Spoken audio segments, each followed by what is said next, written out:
찬송하시겠습니다. 찬송가 412장입니다.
8장 15절에서 22절 말씀.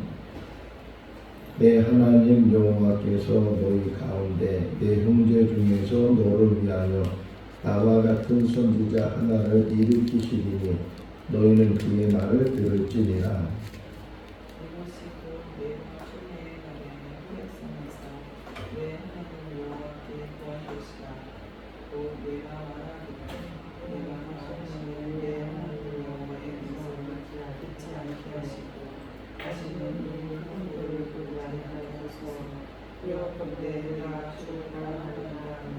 여호와께서 내게 이르시되 그들의 말이 옳도다.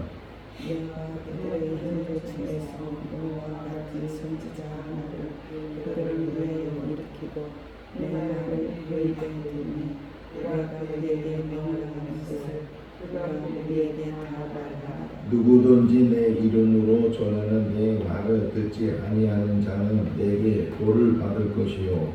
만일 어떤 선지자가 내가 전하고 명령하지 않은 말을 지금도 내 이름으로 전하든지 다른 신들의 이름으로 말하면 그 선지자는 술락하리라 하셨습니다. 내가 마음속으로 이르기를 그 말이 여호와께서 이르신 말인지 우리가 어떻게 알리오하리라. 만일 선지자가 있어 여호와의 이름으로 말하는 일에 증언도 없고 성찬도 없으면 이는 여호와께서 말씀한 것이 아니요 그 선지자가 제 마음대로 한 말이니 너는 그를 두려워하지 말지니라. 아멘. 할렐루야. 우리가 믿는 종교를 흔히 기독교라고 말하는데 거기에 말하는 기독이라는 말은 그리스도라는 그 단어를 한문으로 표기한 거예요. 그러니까 기독교 하는 말은 그리스도교 이렇게 하는 말이고, 또 그리스도라는 말은 이제 신약에서 많이 쓰여지잖아요. 특별히 예수님에 대해서 또 베드로가 고백하기를 주는 그리스도시요 이렇게 고백한 것처럼 이 그리스도라는 말을 이제 예수님에게만 부르게 되는데 그걸 호칭이라 그래. 그러니까 예수라는 그 이름과 그리스도라는 호칭을 우리가 같이 합해서 예수 그리스도 또는 그리스도 예수 이렇게 말을 해. 그리스도는 오직 한 분이시다. 오늘 본문에서도 다시금 묵상할 수 있는데, 자 어쨌든 먼저 이 그리스도라는 말의 의미를 좀 생각해 보면, 첫 번째는 이 구약 성경에서는 그 그리스도를 뭐라고 표시했냐면 메시아라고 표시해요. 메시아가 오실 것이다. 그래서 그 그리스도라는 말은 메시아는 말하고 동일하게 쓰여지는 헬라어다. 이렇게 먼저 우리가 알면 좋겠고, 또 하나는 그리스도라는 그 말에는 기름 부음을 받은 사람이다. 기름 부음을 받은 자 이렇게 표현하는데, 이건 이제 구약 성경과 또 연결이잖아요. 구약 성경에 보게 되면 기름 부음 받는 신분이 있어요.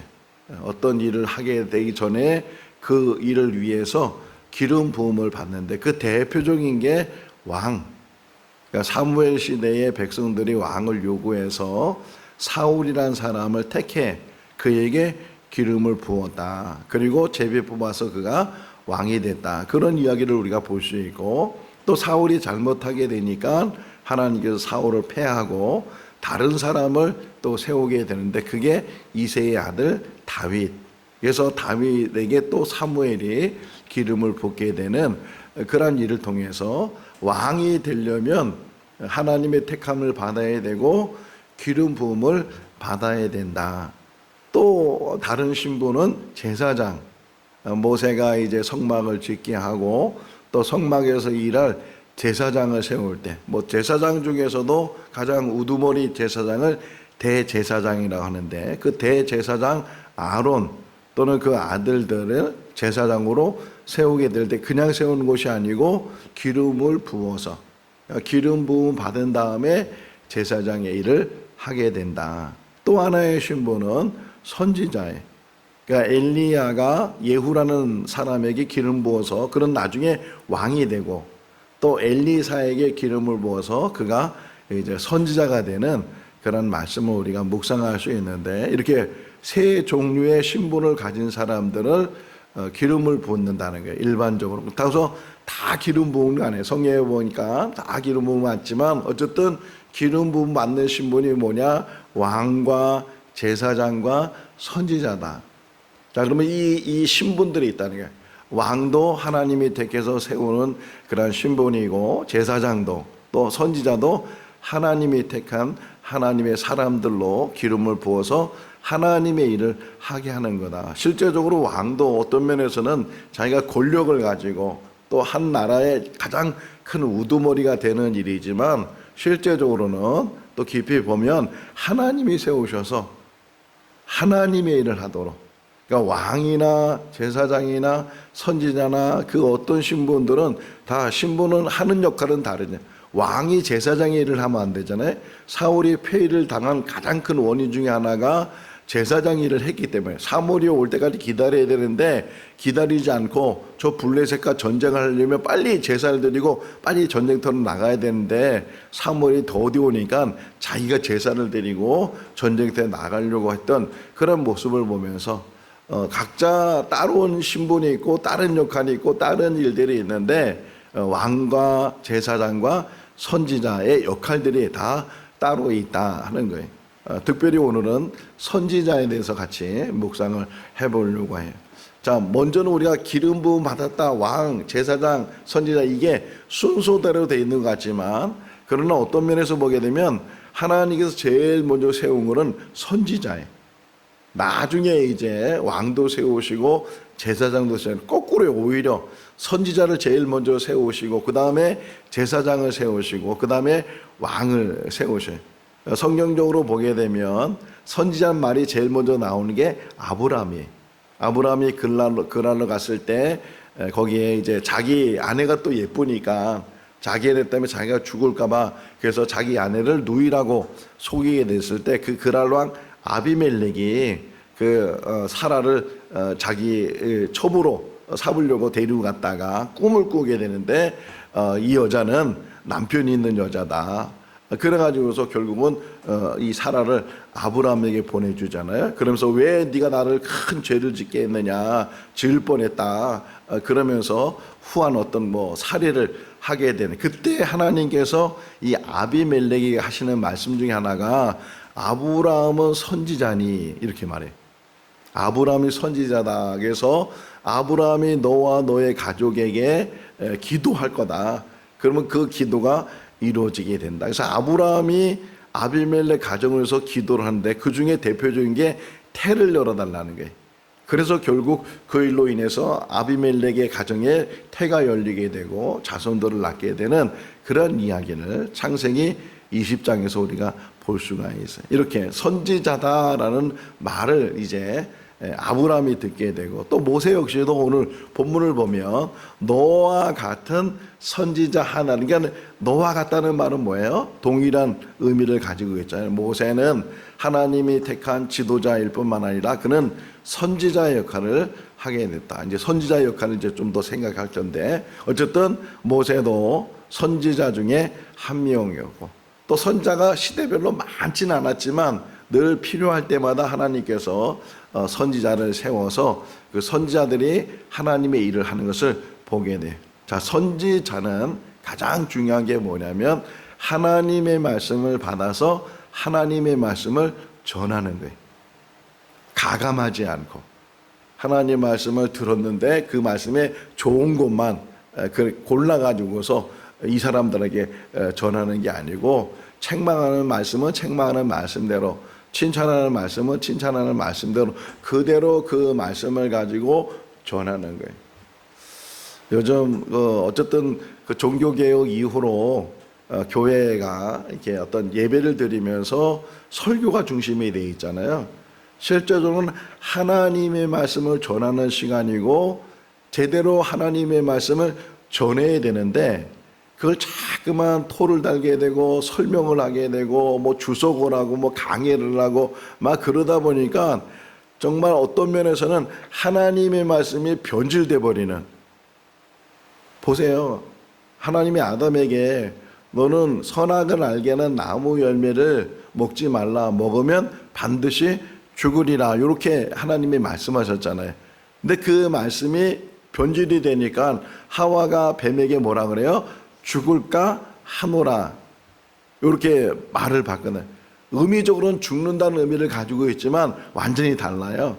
반드시 죽는다는 말하고 죽을지 안 죽을지 그때 그건 몰라. 안 죽을 수도 있는 거야. 이렇게 해석이 될 수 있는 것처럼, 물론 설교를 통해서 하나님의 말씀을 더 잘 이해하도록 뜻을 잘 풀어주고 그런 거는 유익할 수 있지만, 혹 그것이 하나님의 말씀이 아닌 다른 말로 변질되는 것을 설교자들이, 저도 거기에 포함되잖아요. 설교자들이 항상 조심해야 된다. 제가 장신대에서 설교학을 배울 때 정장복 교수님이 설교학을 가르치셨어요. 참 훌륭하신 분인데 그분이 계속 강조하는 게 뭐냐면 거짓 선자가 되지 말라는 게, 거짓 선지자. 에스겔에 나오는 두 엉금의 그 곡식 때문에 하나님이 말씀을 주시지도 않는데 하나님의 말씀을 받은 것처럼 그렇게 거짓말, 오늘 본문에도 나오잖아요. 자기 마음대로 이렇게 하면서 내 이름을 가지고 또는 우상의 이름을 가지고 이게 하나님의 말씀이다라고 전하는 이 거짓 선지자들이 있는데, 그런 선지자들이 되지 말라는 게, 설교자가 그래서 설교할 때 제일 많이 해야 될 말이 뭐냐, 하나님이 말씀하시되, 이걸 많이 하라는 거예요. 성경에는 하나님 말씀이 있잖아요. 하나님이 이렇게 말씀하셨습니다. 예수님이 이렇게 말씀하셨습니다. 이걸 좀 많이 전하라는 거야. 이걸 중심으로 해서 하나님의 말씀을 전해야 하나님의 말씀을 받아서 하나님의 말씀을 이 백성들에게, 성도들에게 전해주는데, 하나님의 말씀은 온데간도 없고, 어떤 때는 본문을 읽었는데 설교 내용 처음부터 끝까지 본문의 말은 한마디도 없고 세상 얘기하고 자기 얘기하고 자기 자랑하고, 혹이나 이런 설교를 하게 되면 뭐 재미는 있을지 몰라요. 유머를 하고 웃기고 막 그러면 거기에 막 재미있다, 설교가 저래야 된다, 저래 쉬워야 된다, 그렇게 빠져다 보면 그것이 점점 신앙적으로 병들게 된다는 거예요. 교회는 하나님 말씀이 중심이 되고 하나님 말씀이 온전히 전해져야 된다. 이 설교자들이 안 하는 설교 중에 하나가 뭐예요? 책망하는 설교 안 하잖아요. 혹 책망하면 상처받고, 책망하면 다른 교회로 가고, 뭐 그것 때문에 왜 잘못하는 일이 있는데도 왜 잘못하냐고 말을 안 하는 그런 설교들이 얼마나 많아요, 요즘은. 근데 선지자는 뭐예요? 좋은 말 하는 것보다는 책망하는 말이 많고 회개에 촉구하는 말이 많고 돌이켜야 된다고 하는 그런 말이, 왜? 하나님이 그렇게 말씀하셨기 때문에 거기 가감하지 않고 하나님의 말씀을 전한다는 거예요. 우리 교회가 정말 성숙한 교회가 된다면 강단에서 흐르는 말이 사람의 말로 들리지 않고 하나님의 말씀을 들려야 되고, 또 말씀을 준비하는 저나 다른 모든 설교자들도 자기 말을 하는 것이 아니고 정말 하나님이 우리 교회에게, 우리들에게, 제가 늘 조심하는 것 중에 하나가 호칭, 인칭. 우리라는 인칭을 제일 많이 쓰잖아요. 왜냐면 제가 설교를 하지만 제가 들어야 될 설교이기 때문에, 설교하는 그 사람은 제외돼. 여러분은 이게 아니고 여러분 속에는 자기가 빠져 있으니까 우리는 회개해야 되고 우리는 말씀하러 돌아가야 되고, 이렇게 우리가 돼서 말씀을 전하는 저 자신도 말씀을 들어야 되고 그 말씀에 대해서 다시금 회개하고 돌이키고 그 말씀 안에 바로 서야 되고, 어쨌든 이 설교라는 것, 또는 설교가 아니더라도 뭐 학가다를 하든지 뭐 성경공부를 하든지 성경 묵상하든지 뭐라든지 항상 우리 중심에는 하나님의 말씀이 중심이 되어 있어야 된다. 여기 뭐라 그래요? 내가 말을 하게 되면, 이거 한번 여기 읽어볼까요? 19절 말씀. 누구든지 내 이름으로 전하는 내 말을 내가 벌을 받을 것이니라. 누구든지 내가 전하고자 하는 그 말을 듣지 아니하면, 그러니까 뭐라 그러는 게, 들으라는 거죠. 하나님의 말씀을 귀 기울여 들어라. 그 말씀을 듣고 혹이나 내가 기분이 상하는 말을 듣는다 할지라도 하나님 말씀은 나를 고치려고, 의사가 병든 사람을 고치려면 칼을 대야 되잖아요. 그러면 그 상처를 도려내고 그래서 잘못된 걸 도려내야 그 사람이 살 수 있는 것처럼 우리도 하나님의 말씀을 들 때는 어떤 말씀이든지 그 말씀에 아멘하고 그 말씀에 자기를 다시금 성찰하고 그리고 다시금 한 선지자의 역할은요, 지금이라도요, 지금이라도 돌이키고 지금이라도 깨닫고 지금이라도 하나님의 말씀으로 돌아오면 하나님은 언제든지 용서해 줄 수 있고 언제든지 다시금 회복시켜 줄 수 있다는 거예요. 하나님의 말씀을 들을 수 있는 마음, 하나님의 말씀을 받을 수 있는 그릇, 이런 것들이 우리 가운데 잘 새겨져야 된다 하는 것을 우리에게 먼저 말씀해 주고 있어요. 또 말씀을 전하는 사람도 마찬가지예요. 정말 더 말씀에 깊이 묵상을 하고 자기 말이 아니고 하나님의 말씀을 전하려고 몸부림치고 그래도 잘 안 되잖아요. 하나님의 말씀, 그러니까 성경 안으로 들어가야 돼요. 뭐든지 설교자도 성도들도 분별해야 되잖아요. 여기 그러잖아요. 우리가 저 사람이 거짓말하는지 참말하는지 어떻게 알 수가 있습니까? 이렇게 백성들이 물을 때 하나님의 말씀은 항상 증거가 나타나요. 여기 보게 되면 하나님 22절에 하나님의 말씀은 증거가 나타나게 되고 그리고 성참이 반드시 이루어지게 된다. 하나님의 말씀은 증거. 에스라가 묵상이 됐어요. 오늘 새벽에 이 말씀을 묵상하면서 에스라가 묵상이 된 참 훌륭한 설교자의 자세예요. 그게 어떤 말이냐면 먼저는 평생 자기가 하나님의 말씀을 묵상하고 연구하고 그렇게 표현했는데 하나님의 말씀을 묵상하고 두 번째가 중요해요. 그 말씀대로 자기가 행하고 그런 다음에 백성들에게 가르치기로 결심했다. 그러니까 첫 번째는 하나님의 말씀에 깊이 연구하면서 그 말씀에 붙들리고 평생을 말씀 안에 있는 거예요. 두 번째는 자기가 먼저 그 말씀 안에 거하고 행하고 사도 바울도 말하잖아요. 고린도전서 11장 1절 말씀에 보게 되면 내가 그리스도를 본받는 것과 같이 너희도 나를 본받는 자가 되라. 교만한 게 아니고 자기를 잘하는 것이 아니고 결국은 너희는 그리스도를 본받는 자가 되라 그 말인데 그 그리스도를 본받는 일에 자기가 먼저 선생이라는 게 뭐예요? 선생. 왜 우리 함부로 선생으로 쓰네? 먼저 난 사람이에요.